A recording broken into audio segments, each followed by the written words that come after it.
بسم الله الرحمن الرحیم. په اوپو موبایلونو کې څنګه کولی شو چې پاسورډ پیټرن ته واړو یا لانګ پاسورډ ورکړو. نو د دې طریقې لپاره تاسې به سیټینګ ته راشئ.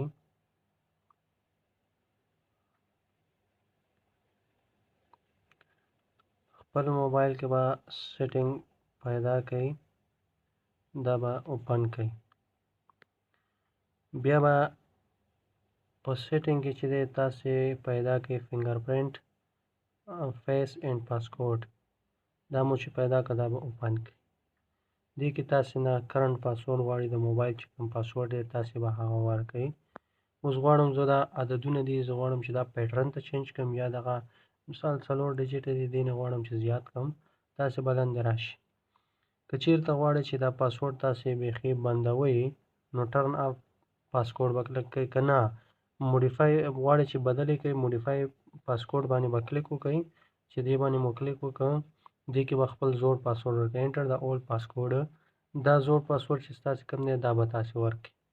اوس انټر د نیو پاسکوډ. غواړئ چې چینجوئ همدغه عدد ورکوئ، چینجوئ یا نه، مطلب ته غواړئ چې اوس یې پیټرن ته اړئ، نو بیا به څه کار وکړئ، تاسې به راشئ دلته په ادر انکریپشنز باندې به کلیک وکړئ. دې کې اوس څه غواړئ، پیټرن پاسورډ غواړئ. نو که چېرته پیټرن غواړئ تاسې به راشئ په پیټرن به کلیک وکړئ. که نه کسټم الفا نومریک کوډ غواړئ، مطلب څو ډیجټه زیات پاسورډ غواړئ، نو بیا به راشئ په دویم باندې به کلیک وکړئ. زه اوس غواړم چې پیټرن ته واړوم، نو تاسې به کلیک وکړئ په پیټرن باندې.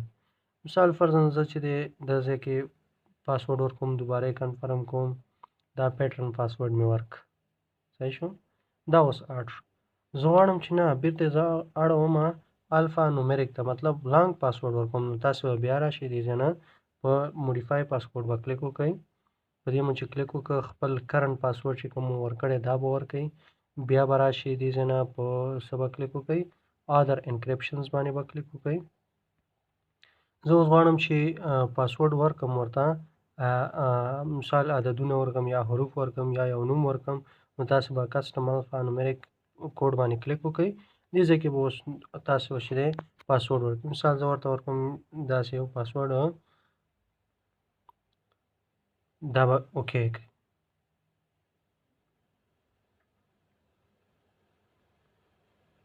دا به اوکې کړئ، دوباره به وریفای کړئ.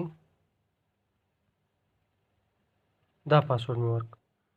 نو که چېرته غواړئ تاسې بیرته همغه 3 یا 4 ډیجټه پاسورډ ته اړوئ نمبر ته، بیا په موډیفای کلیک وکړئ او دې ځای نه چې دا کوم پاسورډ تاسې کرنټ ورکړی دا به چې دی ورکړئ ورته،